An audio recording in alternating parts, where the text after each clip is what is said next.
Yan, ako si Ton. Ako lang mag-isa ngayon. Welcome sa Row for Assignment.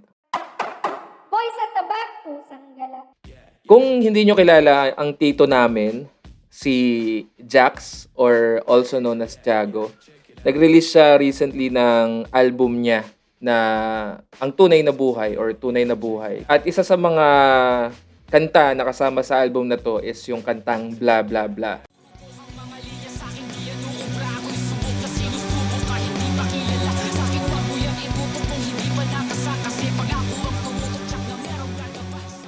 Kaya ako ginagawa tong video na to para lang ikwento lang yung storya sa likod ng kung paano nabuo yung bla bla bla na itong version na to. Konting background lang kay Tiago, kung hindi nyo siya kilala, isa siyang local artist na tubong Dagupan, Pangasinan, kung saan rin kami lumaki o pinanganak at lumaki. Bata pa lang si Jax, napukaw yung atensyon niya sa larangan ng musika, specifically sa genre ng hip-hop. So, pwede nyo siyang i-check, may mga kanta siya dyan sa uploaded sa YouTube. Makikita nyo rin siya sa Facebook.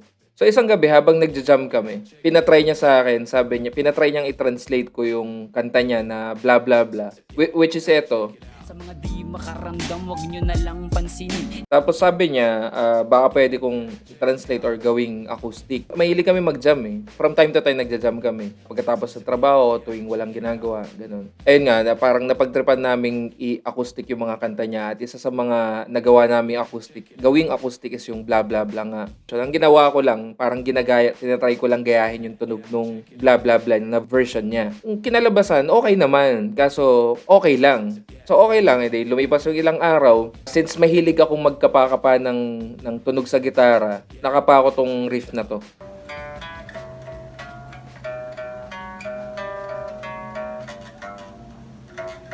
Ngayon, natuwa ako, pero na-realize ko rin agad na parang pamilyar. Well, eto kasi pala siya, na ginawan rin ng rendition ni Marilyn Manson. Pero sabi ko, ganun naman yung usual concept ng mga hip-hop lalo na noon, na kukuha ng sample o riff sa ibang kanta at lalapatan ng rap lyrics. Kaya okay lang naman.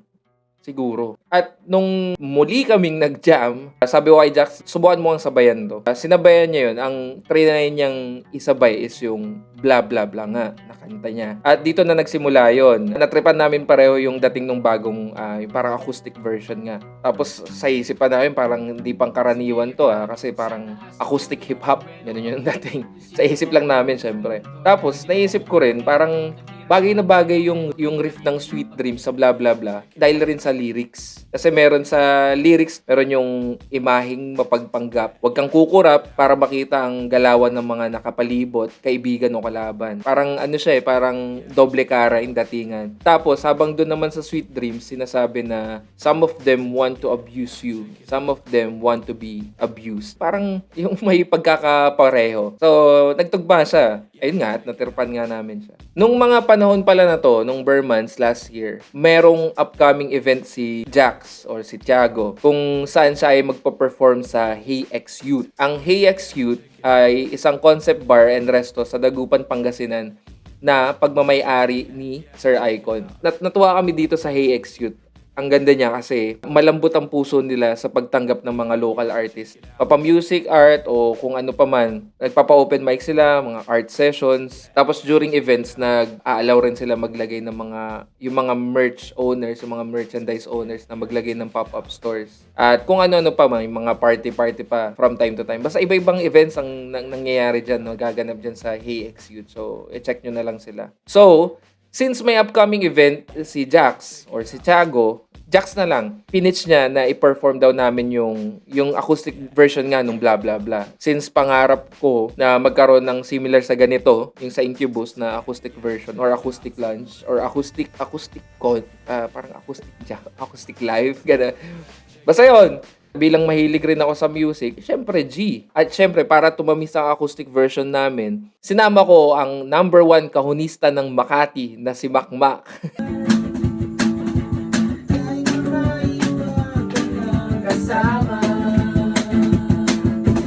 At ito na nga naging version na tinugtog namin sa Hey X Youth. Yung bibigat. Pagkatapos ng set namin doon sa Hey X Youth, sobrang tuwa namin kasi ayun nga, ang init nung pagtanggap ng mga ibang local artist na rin nakasabay namin nung time na yun at mga nakinig na rin nung gabing yun. Ang isa pang kinakataba ng puso namin nung time na yun, may mga naka-appreciate yung kasi siyempre ano yun, after nung party ay after nung event or after nung performance namin, may kainan, may inuman, tapos siyempre kakwentuhan din ng mga bisita na dumalo dun sa event na yun. Tapos nakakataba nga ng puso dun is may mga naka-appreciate nung nagawa nga naming version na tipong may nagtanong pa or mga nagsabi na, paano niyo naisip yung concept na yun, gano'n. May nagsabi pa na, "'Di ba sa Sweet Dreams yun?" Nakakataba talaga ng puso. So yun yung mga naganap nung gabing yun, nung event na yun, saya rin. Chill lang, chill lang, eh, 'no. Ngayon, paano naman napunta yung version na 'to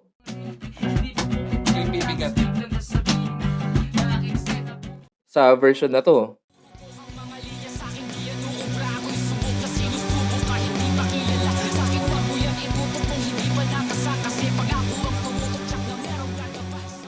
Kasi mabuting-ting akong tao. Natagpuan ko yung, software na BandLab, recording mixing software sa online lang, libre lang siya. So, ni-record ko yung yung nakapakong tunog ng Sweet Dreams. At nag-isip pa ako ng mga ano pa bang mga elemento ang usually naririnig sa classic hip-hop. Kakabuting-ting ko nung BandLab, mga sample sa BandLab. Nahanap ko yung tunog na 'to, na parang naalala ko o naririnig ko yung kantang Gangsta's Paradise, yung may parang choir na part. So dinagdag ko yun, tapos dinagdagan ko na rin ng, di ko alam kung violin o cello ba yun. At pinalapatan ko syempre ng drums kay Makmak. Doon nabuo yung buong instrumental nung blah blah blah. Ito na yung tatawagin kong raw 4 version. Since buo na yung instruments, ano na lang kulang? Syempre, vocals ni Tiago. Akala mo simple lang, eh, no? Akala ko rin, eh. Sinubukan namin i-record ng buo yung vocals ni Jax. Pero nung mga oras na to, dahil rin sa paulit-ulit namin pag-record, na hinahapo na si Tiago. Hina, eh. Hindi, biro lang. Inaabot rin to ng ilang buwan, nataingga siya ng matagal. Yung instrumental, matagal na siyang, actually, buwan na since natapos siya. Pero hindi ko ni-release, hindi rin ni-release ni Jax. Kasi nga, walang vocals. Gawa na rin ng may mga kanya-kanya kami, syempre, mga side hustles. Nung dumating yung buwan ng Hulyo nitong taon, nag-record si Tiago ng vocals niya para sa nirelease niya ng album, yung nabanggit ko ang album na Tunay na Buhay. Pumunta si Tiago sa recording studio. Simpleng recording studio lang na pagmamay-ari ni Sir Eugene. At dito, sinabay niya na rin yung vocals para dun sa blah blah blah. At nagkataon rin na andun ako nung time na nagre-record siya. Since andun na ako, sinabi ko baka pwedeng gawin natin ganito, baka pwedeng pataas ng pataas siya. Tapos dito sa part na to, baka pwedeng pahupain mo ng onte. Mga ganon, para may emosyon yung buong kanta. At after nga ng onting pagtimpla-tipla ni Sir Eugene dun sa nagawa naming instrumental plus yung vocals nga ni Jax, ito na yung kinalabasan. Yun na yung pinakabuong kwento nung sa likod ng kantang blah blah blah. So, matagal na yung sobrang tagal na taon na yung kantang blah blah blah ni Jax, yung lyrics nun. At ilang buwan na ring tapos yung instrumentals nga na ginawa namin ng Raw 4 para kay Jax. Sa tingin ko, ang pinaka-lesson lang dito, may lesson pa no? Sa assignment na to is, ang natutunan namin, hindi pala siya ganun kadali. Kasi nga, parang kung ano-ano pa yung inaral namin at kung saan sa ano-ano pang mga inspirasyon, pinaghugutan para mabuo yung isang, pwede natin sabihing simpleng kanta. Simple pero maemosyon na kanta.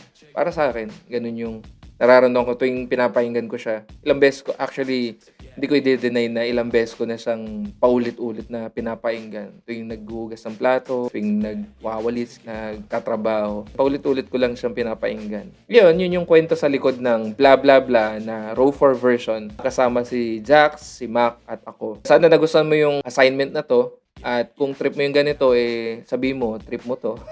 I-comment mo na, uy, ayos to Or i-message mo sa amin na, uy, okay to Kung hindi mo naman natripan, okay lang kasi makakalimutan mo rin naman tong video na to. Yun lang. Salamat. Ito ang Raw 4 assignment. Blah, blah, blah. Ang kwento.